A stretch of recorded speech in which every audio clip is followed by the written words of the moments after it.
welcome back to this channel.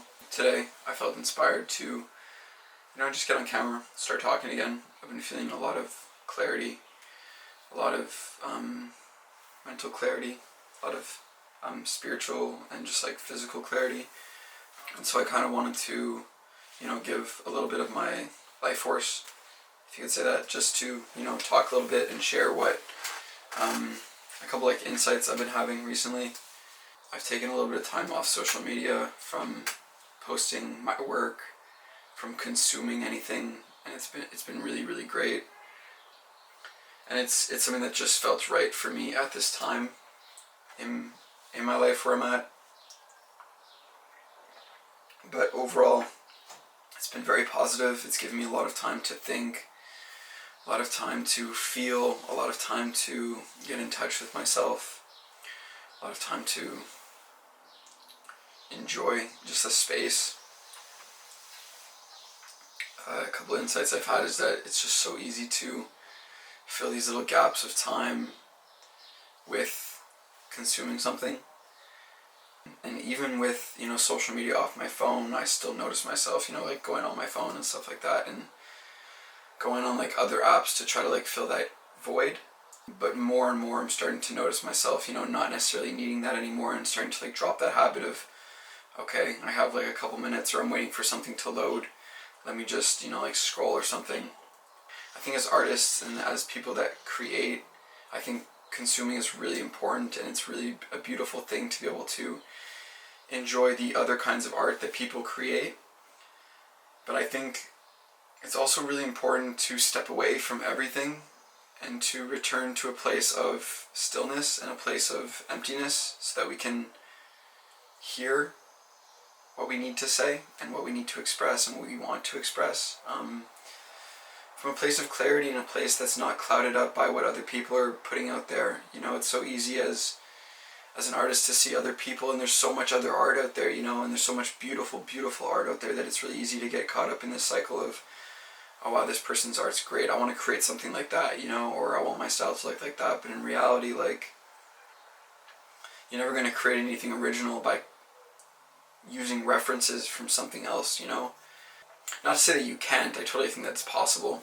And obviously it will be original because, you're creating something that's you, it could be slightly different, even if you use like a couple different references and you want to create something, it'll eventually be original because it's your voice expressing that, But my intention with taking down social media and taking a break from it was, like, what's the bigger picture? What am I doing? In the large scale of things, I don't necessarily think that there's anything that needs to be done. I think that we're here just to be and to get these experiences and to share. And so maybe that's the realization I've had, is that it's just kind of like a cycle. But, I was just getting a little bit boring just creating for social media all the time. I'm trying to figure out how I can create, projects that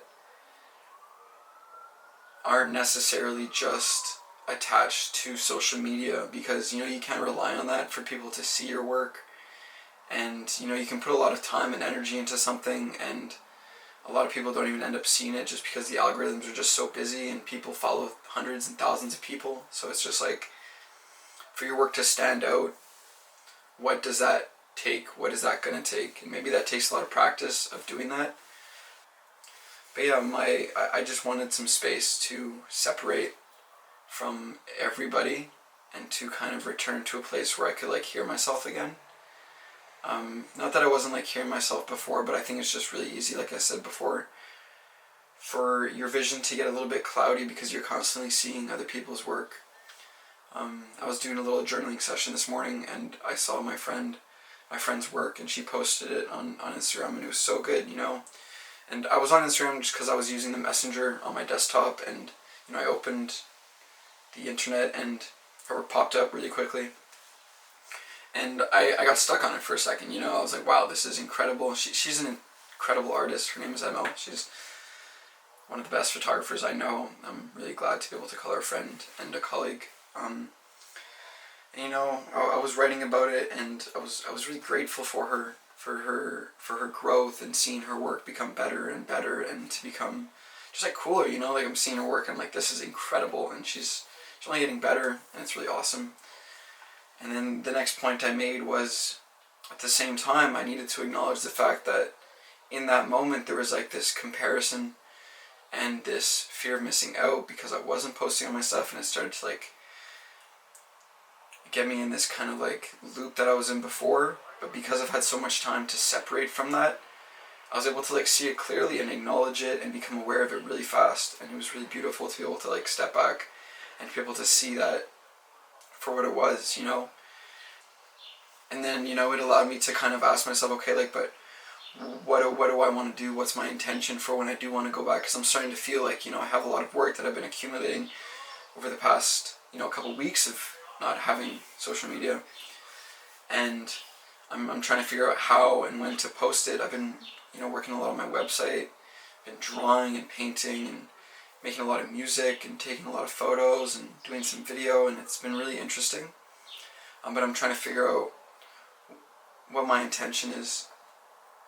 And for everybody that's different. I don't necessarily want to like go into like my personal intention for my work right in this very moment. Just because that's something that I'm still kind of on the journey of finding, and I think that that's what life is like just finding that.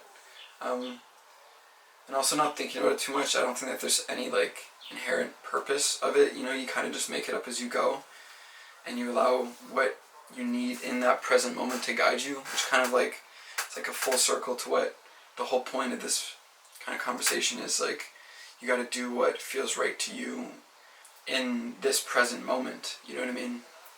And I think that having all this space that I've been blessed to have over the past couple weeks has been really great, because it's allowed me to reflect in those little moments of like, okay, what do I want to do next?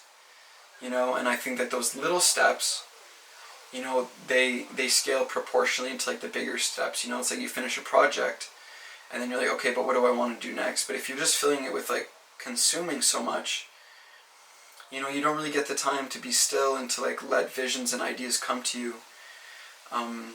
And you know that, like, if you look at the smaller scale, it's like you finish a little editing session, you have like 5 minutes before or like 10 minutes before a meeting, even like 30 minutes before a meeting. It's so easy to like fill that up with just like consuming other people's work. But if you take that time and maybe, you know, just like meditate or breathe or go for a walk or something, or just nurture that stillness, you know, I feel like you can let ideas come to you. Not saying that this is like the only way that, you know, it's working, but like this is just what's working for me. And maybe if this is something that you resonate, maybe you should try it. No pressure at all, obviously. It's just, I think things like this should be approached with a sense of curiosity and a sense of, you know, just what would happen if I were to try doing this, you know, especially when you're stuck in like doing things a certain way for a long period of time. It's really easy to get comfortable. But when you start to feel like you're in a little bit of a rut, I think it can be really fun to try to change things up with the intention of like, oh, what would happen if, you know, if I were to try something like this. Something else I've been experimenting with recently is just kind of removing a lot of the substances that I've been consuming on a daily basis for my life. And for me, you know, that's coffee in the morning, that's, you know, smoking weed, even like smoking spliffs with like tobacco in it, you know. And these things, it's really easy for them to slip into your life and become really ingrained into like your personality, into like your friendships, into like your habits, into your routines. Like I said, when you start to feel like they're not helping you anymore and they're not serving you how you feel like you would want them to be, you know, I think it can be really great to take a break from them. And if you notice that you can't, then maybe it's like it's a good sign that either, you know, you could take a break because you're a little bit too attached to them, or because you're so ingrained into the habit, it can be fun to just try something else.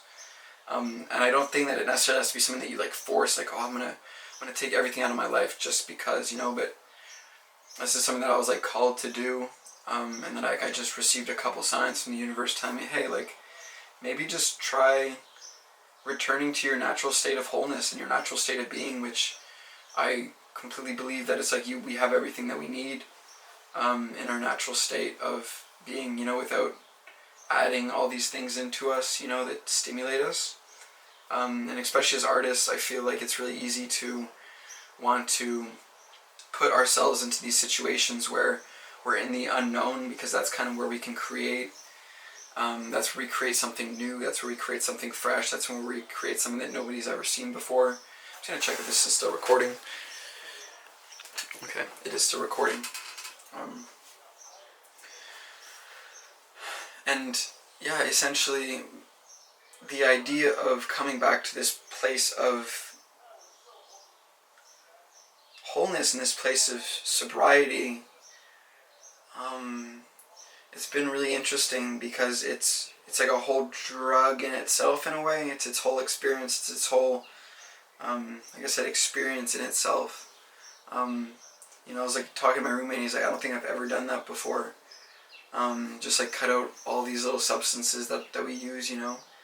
But I think we really forget that, you know, when we're from like the age like 0 to like 10, or like even to like 15, you know what I mean, or whatever each personal journey is for everybody. That doesn't make any sense, but we're just going to keep going with it. We forget that we lived a long time without any of these substances, without any of these, and for a lot of these times we were really happy. We were really in this state of flow. We were in this state of creation a lot of the times. We were in the state of like peace, in the state of, you know, presence, which is really interesting. You know, and we end up, you know, like using, you know, it's like we use like the coffee, and then we start to like feel like a little bit zzz, then we need like something else to kind of even it out, and it just becomes like a whole mess, you know what I mean? But a beautiful mess in itself, you know, because then it's like you start creating, and you're in like this really deep trance of creation, which is really fun and really creative, and is something that I've definitely had my fair share time of like exploring, you know. But in this current state of being, I'm really interested and curious of what it would be like to like enter into like these natural states of trance, these natural states of being, and like these states of clarity.